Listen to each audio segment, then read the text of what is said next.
સારસ્વત કલ્પની મહત્તા એટલા માટે છે કે અન્ય કલ્પોમાં અવતાર થાય છે, પણ સારસ્વત કલ્પના દ્વાપરમાં અવતાર નહીં પણ અવતારી પોતે પધાર્યા છે.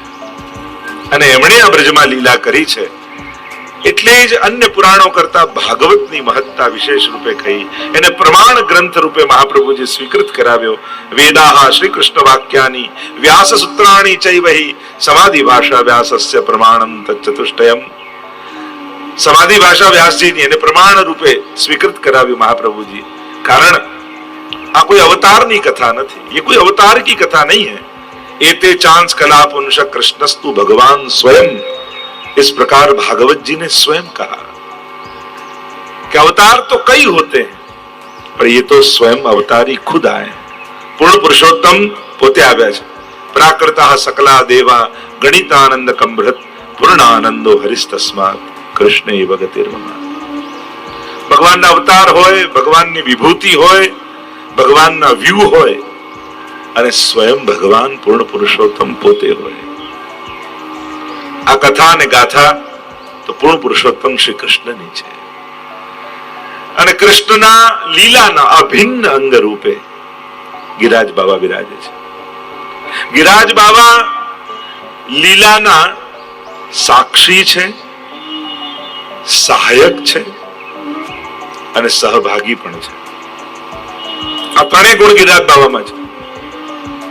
ઠાકોરજીની પ્રત્યેક લીલાના સાક્ષી બન્યા છે. એટલે કે અહર્નિશ લીલા, દિવસ અને રાત્રિ બંનેની લીલાના સાક્ષી ગિરિરાજ બાબા છે. રાસાદિક લીલાઓ પણ ગિરિરાજજીમાં છે ને ગૌચરણ આદિ લીલાઓ. એટલે કે પ્રસિદ્ધ વાત છે કે બે ભાવ પ્રધાન રૂપે આપણા સેવા ક્રમમાં અને કૃષ્ણ ચરિત્રમાં ચાલે છે. એક તો બાલ ભાવ નંદાલયની લીલા અને બીજી નિકુંજ લીલા. આ બંને લીલા આપણે ત્યાં પ્રાય કીર્તન સાહિત્યમાં પણ તમે જુઓ તો મંગળાથી લઈ શયન સુધી તમને બંને પ્રકારના કીર્તન તમને જોવા મળશે. कीर्तनों में मंगला से लेकर शयन तक सुबह माधुरी भाव और बाल भाव, नंदालय की लीला और निकुंज की लीला, इन दोनों लीलाओं के दर्शन अष्टछाप की वाणियों में मिलेंगे. तो मंगला समय ठाकुर जी नंदालय में जागे छे, गिरिराज जी में जागे छे. नहीं, अनेक प्रकार की कथा. એટલે કે गिरिराज बाबा ऐसे हैं जिनको दोनों लीलाओं का अनुभव है. બધા જ ભગવતી ઘણા એવા છે જેને માધુરી ભાવનો જ અનુભવ છે, નિકુંજ લીલાનો જ અનુભવ છે, અને ઘણા એવા છે કે જેમને નંદાલયની લીલાનો જ અનુભવ છે. ગિરિરાજજી એવા છે જેને બંને લીલાઓનો અનુભવ છે. સખાઓમાં પણ બે પ્રકારના સખાઓની વાત મહાપ્રભુજી કરી, अंतरंग सखा ने बहिरंग सखा. मधुराष्टक में भी कहा ना, गोपा मधुरा. ये गोप भी मधुर भाव को जानते हैं. तो जो सहायक है लीला में, ऐसे हमारे गिरिराज बाबा है. तो साक्षी है, એ દ્રષ્ટા ભાવે લીલાને જુએ છે, સહાયક છે, અનુકૂળ કરી આપે છે. આગળ જયારે ભગવતી સ્વરૂપ જોઈશું, જે વેણુ ગીતમાં ગોપીઓએ કહ્યું, હંતાય બદ્રીબલા હરિદાસ વર્યો યદ રામ કૃષ્ણ ચરણ સ્પર્શ પ્રમોદ માનમ તનોતિ સહગો ગણયો સ્તયોર્યત પાનીય સૂયવ સ્કંદર કંદ મૂલઈ.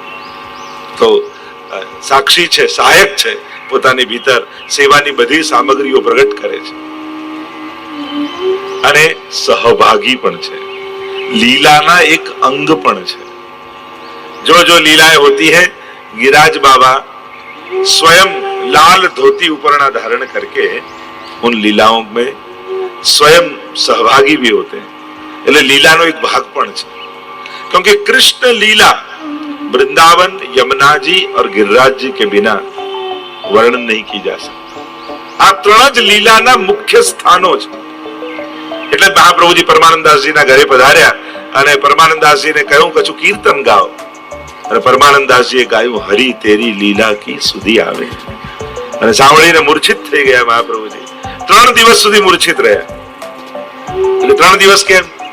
કે રાસના ત્રણેય સ્થાન, વૃંદાવન, ગિરિરાજજી અને શ્રી યમુનાજી, આ ત્રણેય રાસના મુખ્ય સ્થાન. એટલે કે આ ત્રણેય સ્થાને અખંડ રાસ છે. પણ રાસની જુદી જુદી લીલા. રાસમાં દાન, માન, ખેલ અને રાસ, આ ચારે લીલા થાય. રોજ માન ધારણ કરે, સ્વામીજી કે ઠાકોરજી માન ધરે, રીસાય, પછી એકબીજાને મનાવે, અને માન્યા પછી અને ત્યાં લીલા શરૂ થાય, રાસ શરૂ થાય. અને રાસમાં ઠાકોરજી અને સ્વામીજી એકબીજાના શણગાર શ્રી ગિરિરાજજીમાં કરે છે.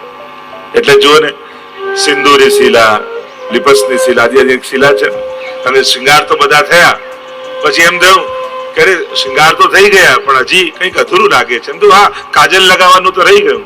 એક શિલા પર હાથ ઘસ્યો તો એક કજરી શિલા થઈ ગઈ. આજે પણ શિલાજીમાંથી કાજલ નીકળે છે, અને એમાંથી કાજલ પ્રગટ થયો અને સ્વામીજીની આંખમાં કાજલ લગાવી, સ્વામીજી ઠાકોરજીને લગાવી. અને હજી કંઈક ખૂટે છે, થયું આ માંગમાં સિંદૂર તો રહી ગયું. બીજા શિલા પર હાથ ઘસ્યો તો સિંદૂરી શિલા થઈ ગઈ, એમાંથી સિંદૂર પ્રગટ થયું. જો આજ ભગવદગીતાના લક્ષણ છે. અને ઠાકોરજીને સિંદૂર ધર્યું. એવા અનેક પ્રકારના ચરિત્રો, બાલ લીલામાં પણ લપસની લીલા આદિ એની પણ. એટલે ગિરિરાજ બાવા સેવામાં સહાયક છે. તો જે મૂળ ચર્ચા આપણે કરી રહ્યા છે, સીધા એ ચર્ચા પર જઈએ. ગિરિરાજ બાવાના જે વિભિન્ન સ્વરૂપોની આપણે ચર્ચા કરી રહ્યા છે. આજે એમ તો મારે તો ગિરિરાજ ધાર્યાષ્ટકમ લેવું હતું, બધા જ પાસાઓ ગિરિરાજજીના લઈ, સમય રહેશે તો આપણે લઈશું. તો પહેલું સ્વરૂપ પર્વત ગિરિરાજ બાવાનું. 4 સ્વરૂપની જે ચર્ચા આપણે કરી રહ્યા હતા. એક પર્વત સ્વરૂપ, પર્વત આકાર આદિ ભૌતિક સ્વરૂપ. જો આદિ ભૌતિક સ્વરૂપને પણ આમ તુચ્છ, હીન કે સાધારણ નહીં માનવું. ઘણી વાર એમ થાય કે આદિ દૈવિક સ્વરૂપ હોય, હા એનું આરાધન તો કરીએ, પણ સેવા અને પૂજા તો ભૌતિક સ્વરૂપની જ થાય. દૂધ ચડાવવા માટે કોઈ આદિ દૈવિક સ્વરૂપે, ભગવદી સ્વરૂપે ગિરિરાજ બાવાનો અનુભવ નથી થવાનો. આપણે તો શિલાજી સ્વરૂપ ગિરિરાજજીમાં જ પૂજન કરીશું. એટલે સ્પર્શ અને દર્શન તો આદિ ભૌતિક સ્વરૂપ, અને આદિ ભૌતિક સ્વરૂપથી યાત્રા શરૂ થાય અને છેક અનુભવ આદિ દૈવિક સ્વરૂપનો થાય. અને એટલા માટે આદિ ભૌતિક સ્વરૂપને પણ સાધારણ અને તુચ્છ નહીં માનવું. આ બધું આમ નથી, આમ છે.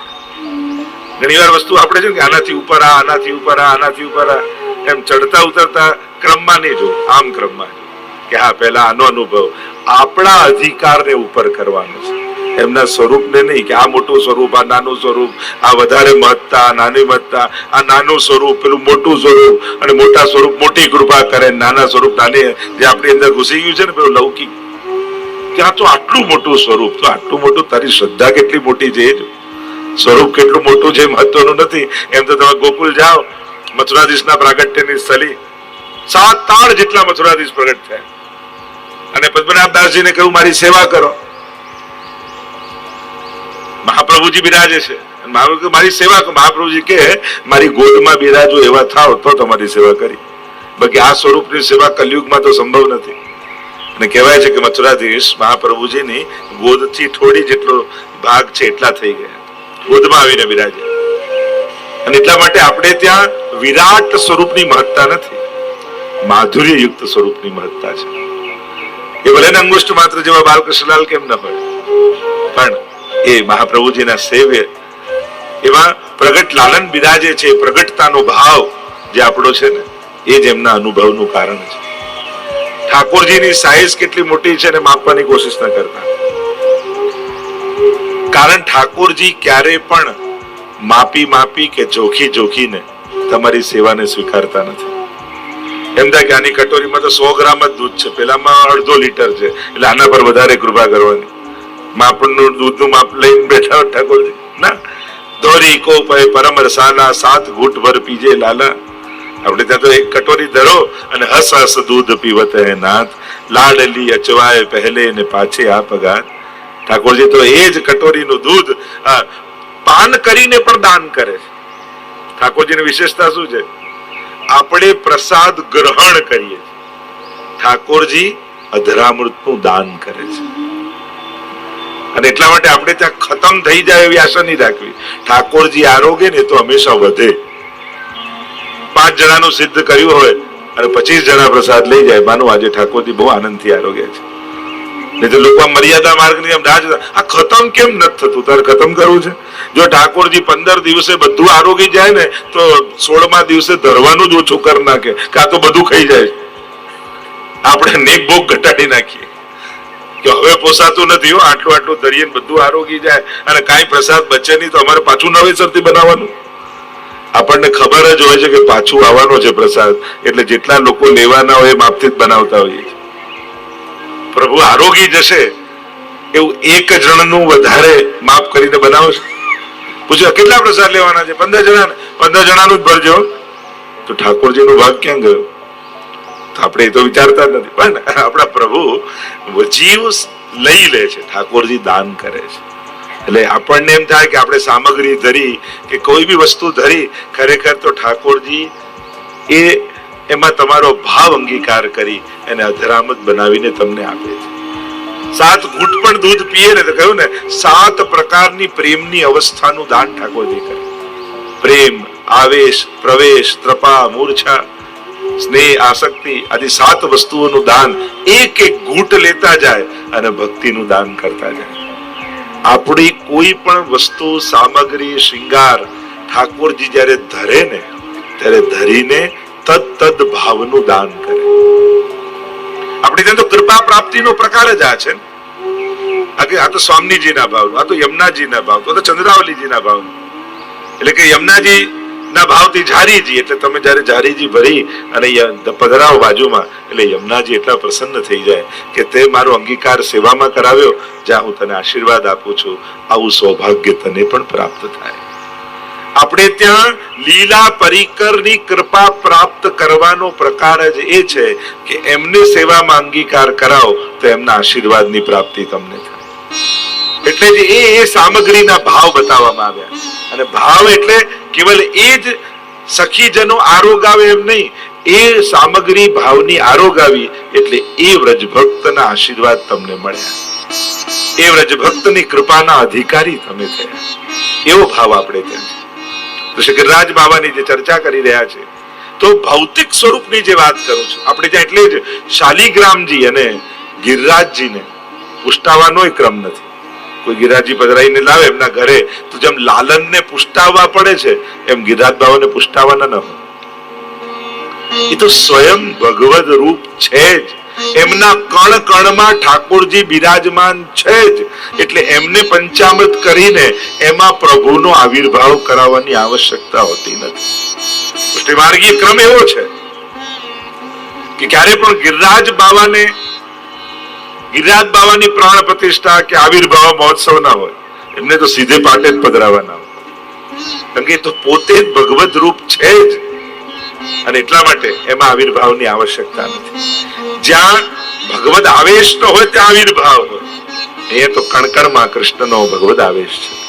એટલે ગિરિરાજ બાબા તો સદા પ્રગટ રૂપ જ છે. એટલે જ આપણે ત્યાં સેવામાં બિરાજતા હોય ત્યારે ઠાકોરજીની જેમ સેવા થાય. અને અહીંયા જયારે આવીએ ત્યારે પૂજા કરીએ છીએ, ગોવર્ધન પૂજા, ગિરિરાજજીનું પૂજન. તો ઘરે જયારે કરીએ, અને ક્રમ એવો છે જેને ત્યાં ગિરિરાજજી બિરાજતા હોય, કાચા દૂધમાં ખાંડ મિલાવી અને એમાંથી ગિરિરાજજીને સ્નાન કરાવવામાં આવે.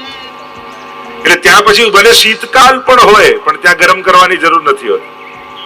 અને દેવ છે ને, અમારો દેવ ગોવર્ધન એ વ્રજના દેવતા રૂપે પણ છે. અને દેવતાના પૂજાના ક્રમમાં જો ઠંડુ પાણી ચડે તો ઠંડુ જ, ત્યાં પછી એ વિચાર ના આવે કે ના ગરમ કરીને ચડાવવું, હમણાં શિયાળો છે. ના, એ લોકોના દેહ યથા દેહે તથા દેવે પ્રકારથી સેવામાં થાય. પૂજામાં તો વિધિની જ પ્રધાનતા હોય. એટલે જે વિધાન કરવામાં આવ્યું હોય એ જ પ્રકારે એના ક્રમ કરવામાં આવે.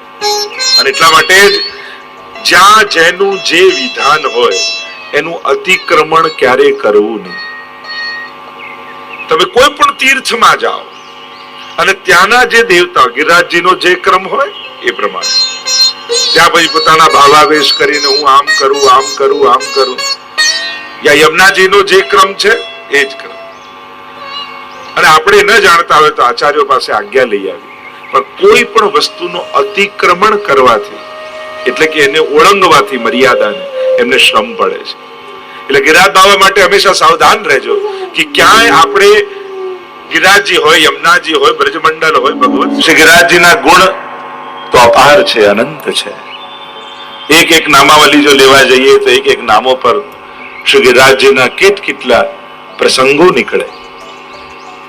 અનેક અનેક પુરાણો, અનેક ભગવદીઓની વાણી અને અનેક શાસ્ત્રોમાં ગિરિરાજજીની આ ગાથાને ગવાઈ છે. અને એટલા માટે ગિરિરાજજીનું મહાત્મ્ય અનાદિકાલથી છે. અને ગિરિરાજજીના મહાત્મ્યને જોઈ ત્યાં સુધીની પણ કથા આવે છે કે જયારે સેતુબંધ થતો હતો અને ત્યારે હનુમાનજી પણ પોતે ગિરિરાજજીને, કારણ કે જયારે સેતુબંધમાં પાષાણોની આવશ્યકતા હતી ત્યારે ભગવાન રામે જોયું કે આ તો ભગવત રૂપ છે, આમને ના આમાં પધરાવાય, પાછા પધરાઈ આવો જ્યાંથી લઈને આવ્યા હતા. તો એવી પણ કથા, અનેક અનેક પ્રકારની ગાથાઓ ને કથાઓ કલ્પ ભેદથી શ્રી ગિરિરાજ બાબાના પ્રાગટ્ય ને સ્વરૂપ માટે જોડાયેલી છે. કારણ કે પ્રત્યેક કલ્પમાં કૃષ્ણ અવતાર થાય છે, પ્રત્યેક કલ્પમાં વિવિધ લીલાઓ થાય છે. આજ ગોવર્ધન યાગ છે, તમે અન્ય પુરાણોમાં વાંચો તો એ જ ગોવર્ધન યાગની લીલા તમને જુદી જુદી લાગે, એ જ પ્રસંગો જુદી રીતે વર્ણિત હોય તો આપણને લાગે શાસ્ત્રોમાં ભેદ છે, વિરોધાભાસ છે. મહાપ્રભુજી સુંદર રીતેનું સમાધાન આપે છે, શાસ્ત્રોમાં વિરોધાભાસ નથી, પણ જુદા જુદા કલ્પોમાં થયેલા પરમાત્માના અવતારોની આ જુદી જુદી લીલાઓ છે. સારસ્વત કલ્પની મહત્તા એટલા માટે છે કે અન્ય કલ્પોમાં અવતાર થાય છે, પણ સારસ્વત કલ્પના દ્વાપરમાં અવતાર નહીં પણ અવતારી પોતે પધાર્યા છે અને એમણે આ બ્રજમાં લીલા કરી છે. એટલે જ અન્ય પુરાણો કરતા ભાગવતની મહત્તા વિશેષ રૂપે કહી, એને પ્રમાણ ગ્રંથ રૂપે મહાપ્રભુજી સ્વીકૃત કરાવ્યો. વેદાહ શ્રી કૃષ્ણ વાક્યાની વ્યાસ સૂત્રાણી ચૈવહી સમાધિ ભાષા વ્યાસસ્ય પ્રમાણમ તચ્ચતુષ્ટયમ. સમાધિ ભાષા વ્યાસજીની એને પ્રમાણ રૂપે સ્વીકૃત કરાવ્યું મહાપ્રભુજી. કારણ આ કોઈ અવતારની કથા નથી, ये कोई अवतार की कथा नहीं है. एते चांस कला पुंस कृष्णस्तु भगवान स्वयं, इस प्रकार भागवत जी ने स्वयं कहा कि अवतार तो कई होते हैं पर ये तो स्वयं अवतारी खुद आए. पूर्ण पुरुषोत्तम पोते આવ્યા છે. પ્રાકૃતા સકલા દેવા ગણિતાનંદ કંભૃત પૂર્ણાનંદો હરિસ્તસ્માત કૃષ્ણે ભગતિર્મમા. ભગવાનના અવતાર હોય, ભગવાનની વિભૂતિ હોય, ભગવાનના વ્યૂ હોય અને સ્વયં ભગવાન પૂર્ણ પુરુષોત્તમ પોતે હોય. આ કથા અને ગાથા તો પૂર્ણ પુરુષોત્તમ શ્રી કૃષ્ણની છે અને કૃષ્ણના લીલાના અભિન્ન અંગ રૂપે ગિરિરાજ બાબા બિરાજે છે. ગિરિરાજ બાબા લીલાના સાક્ષી છે, સહાયક છે અને સહભાગી પણ છે. આ ત્રણેય ગુણ ગિરિરાજ બાબામાં છે.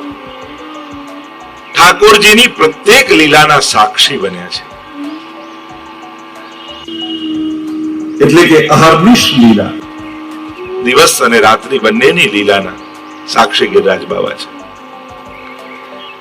રાસાદિક લીલાઓ પણ ગિરિરાજજીમાં છે ને ગૌચરણ આદિ લીલાઓ. એટલે કે પ્રસિદ્ધ વાત છે કે બે ભાવ પ્રધાન રૂપે આપણા સેવાક્રમમાં અને કૃષ્ણ ચરિત્રમાં ચાલે છે. એક તો બાલ ભાવ નંદાલયની લીલા અને બીજી નિકુંજ લીલા. આ બંને લીલા આપણે ત્યાં પ્રાય કીર્તન સાહિત્યમાં પણ તમે જુઓ તો મંગળાથી લઈ શયન સુધી તમને બંને પ્રકારના કીર્તન તમને જોવા મળશે. कीर्तनों में मंगला से लेकर शयन तक सुबह माधुरी भाव और बाल भाव, नंदालय की लीला और निकुंज की लीला, इन दोनों लीलाओं के दर्शन अष्टछाप की वाणियों में मिलेंगे.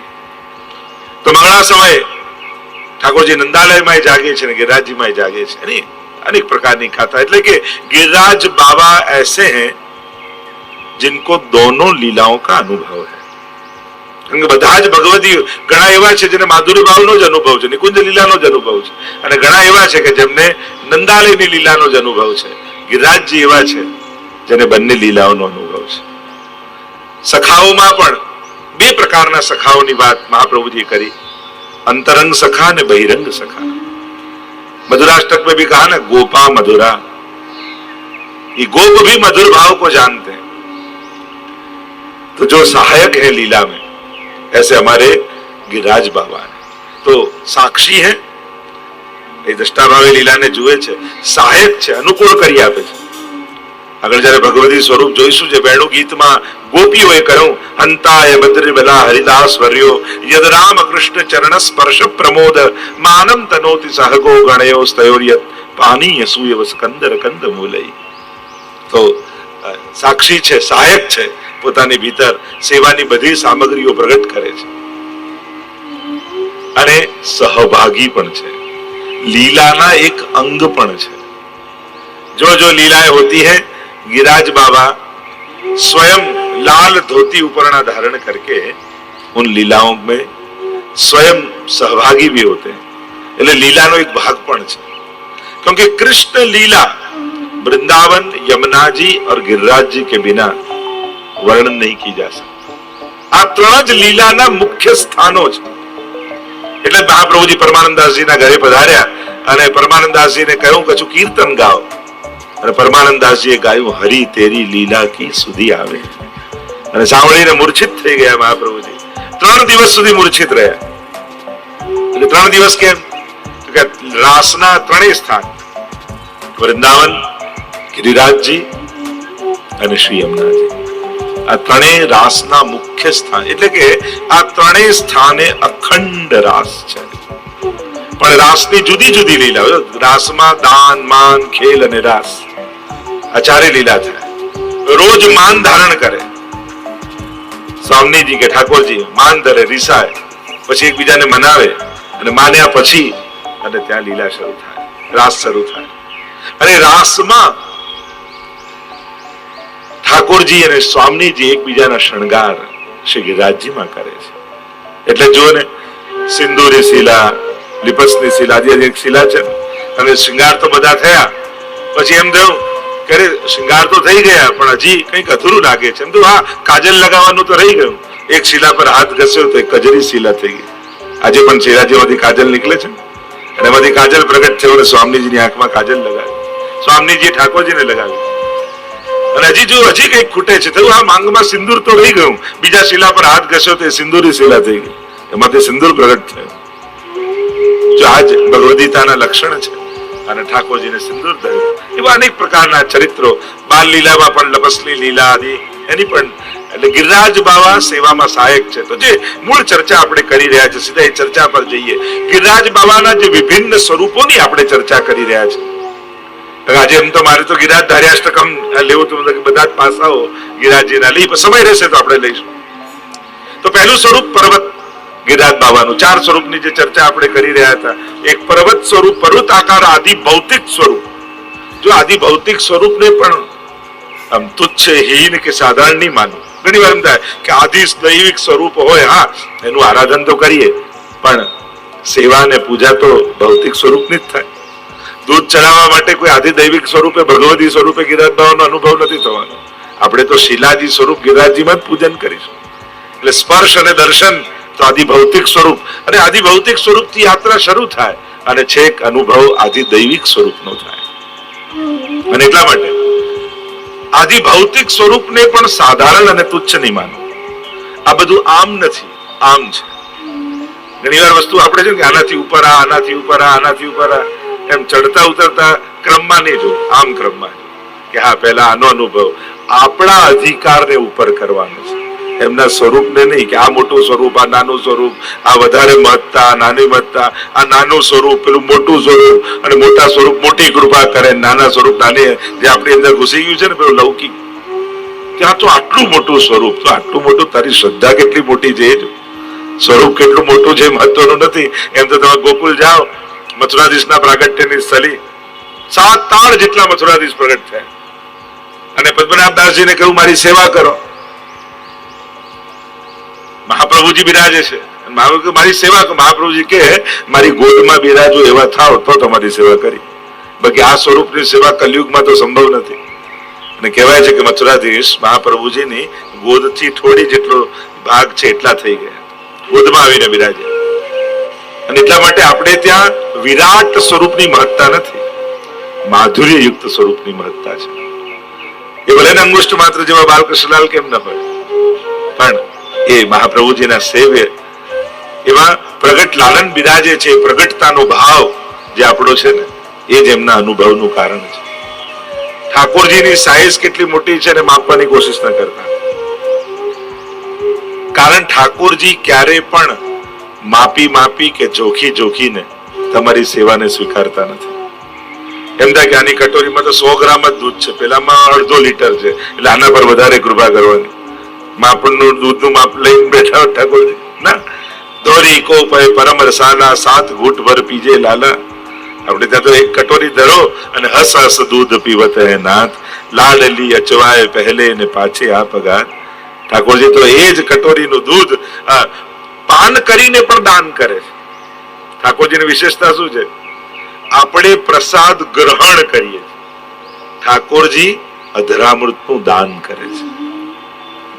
અને એટલા માટે આપણે ત્યાં ખતમ થઈ જાય એવી આશા નહીં રાખવી. ઠાકોરજી આરોગે ને તો હંમેશા વધે. 5 જણાનું સિદ્ધ કર્યું હોય અને 25 જણા પ્રસાદ લઈ જાય, માનો આજે ઠાકોરજી બહુ આનંદથી આરોગ્ય છે. નહીં તો લોકો મર્યાદા માર્ગની આમ રાહ જોતા, આ ખતમ કેમ નથી થતું? તારે ખતમ કરવું છે? જો ઠાકોરજી 15 દિવસે બધું આરોગી જાય ને તો 16મા દિવસે ધરવાનું જ ઓછું કરી નાખે, કાં તો બધું ખાઈ જાય. આપણે નેક ભોગ ઘટાડી નાખીએ કે હવે પોસાતું નથી, આટલું આટલું ધરીએ બધું આરોગી જાય અને કાંઈ પ્રસાદ બચે નહીં તો અમારે પાછું નવેસરથી બનાવવાનું.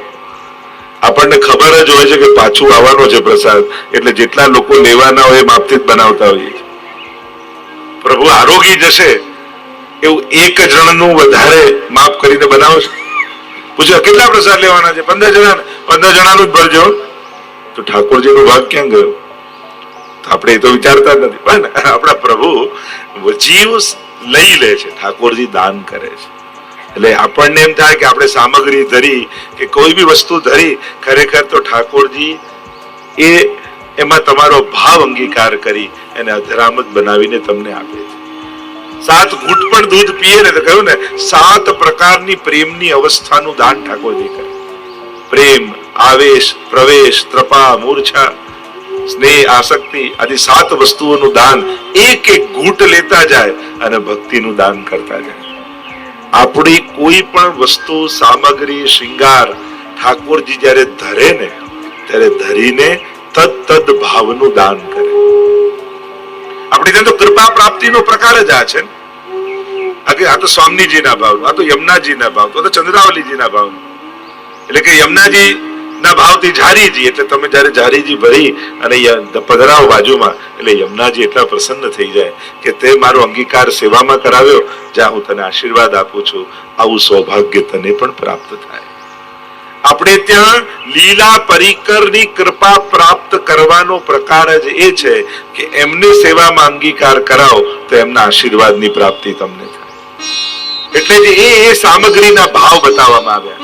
અને ભાવ એટલે કેવલ એ જ સખીજનો આરોગાવે એમ નહીં, એ સામગ્રી ભાવની આરોગાવી એટલે એ વ્રજભક્તના આશીર્વાદ તમને મળ્યા, એ વ્રજભક્તની કૃપાના અધિકારી તમે થયા. એવો ભાવ આપણે ત્યાં તો શ્રી ગિરિરાજ બાવાની જે ચર્ચા કરી રહ્યા છે, તો ભૌતિક સ્વરૂપની જે વાત કરું છું આપણે ત્યાં, એટલે જ શાલિગ્રામજી અને ગિરિરાજજીને પુષ્ટાવાનો ક્રમ નથી. કોઈ ગિરિરાજજી પધરાઈને લાવે એમના ઘરે, તો જેમ લાલનને પુષ્ટાવવા પડે છે એમ ગિરિરાજ બાવાને પુષ્ટાવાના ન હોય. એ તો સ્વયં ભગવદ રૂપ છે જ, એમના કણ કણમાં ઠાકોરજી બિરાજમાન છે જ. એટલે એમને પંચામૃત કરીને એમાં પ્રભુનો આવિર્ભાવ કરાવવાની આવશ્યકતા હોતી નથી. પુષ્ટિમાર્ગીય ક્રમ એવો છે કે ક્યારે પણ ગિરિરાજ બાવાની પ્રાણ પ્રતિષ્ઠા કે આવિર્ભાવ મહોત્સવ ના હોય, એમને તો સીધે પાટે જ પધરાવાના હોય. કારણ કે તો પોતે જ ભગવદ રૂપ છે જ, અને એટલા માટે એમાં આવિર્ભાવની આવશ્યકતા નથી. જ્યાં ભગવદ આવેશ ન હોય ત્યાં આવિર્ભાવ હોય. અહીંયા તો કણકણમાં કૃષ્ણનો ભગવદ આવેશ છે. એટલે ગિરિરાજ બાબા તો સદા પ્રગટ રૂપ જ છે. એટલે જ આપણે ત્યાં સેવામાં બિરાજતા હોય ત્યારે ઠાકોરજીની જેમ સેવા થાય. અને અહીંયા જયારે આવીએ ત્યારે પૂજા કરીએ છીએ, ગોવર્ધન પૂજા, ગિરિરાજજીનું પૂજન. પણ ઘરે જયારે કરીએ, ક્રમ એવો છે જેને ત્યાં ગિરિરાજજી બિરાજતા હોય, કાચા દૂધમાં ખાંડ મિલાવી અને એમાંથી ગિરિરાજજીને સ્નાન કરાવવામાં આવે. એટલે ત્યાં પછી ભલે શીતકાલ પણ હોય પણ ત્યાં ગરમ કરવાની જરૂર નથી હોતી. અને દેવ છે ને, અમારો દેવ ગોવર્ધન દેવ વ્રજના દેવતા રૂપે પણ છે. અને દેવતાના પૂજાના ક્રમમાં જો ઠંડુ પાણી ચડે તો ઠંડુ, ત્યાં પછી એ વિચાર ના હોય કે ના ગરમ કરીને ચડાવવામાં શિયાળો છે. ના, એ લોકોના દેહ યથા દેહે તથા દેવે પ્રકારથી સેવામાં થાય. પૂજામાં તો વિધિની જ પ્રધાનતા. એટલે જે વિધાન કરવામાં આવ્યું હોય એ જ પ્રકારે એના ક્રમ કરવામાં આવે. અને એટલા માટે જ જ્યાં જેનું જે વિધાન હોય એનું અતિક્રમણ ક્યારે કરવું નહીં. તમે કોઈ પણ તીર્થમાં જાઓ અને ત્યાંના જે દેવતા ગિરિરાજજીનો જે ક્રમ હોય એ પ્રમાણે ત્યાં પછી પોતાના ભાવાવેશ કરીને હું આમ કરું આમ કરું આમ કરું, યા યમુનાજીનો જે ક્રમ છે એ જ ક્રમ. અને આપણે ન જાણતા હોય તો આચાર્યો પાસે આજ્ઞા લઈ આવી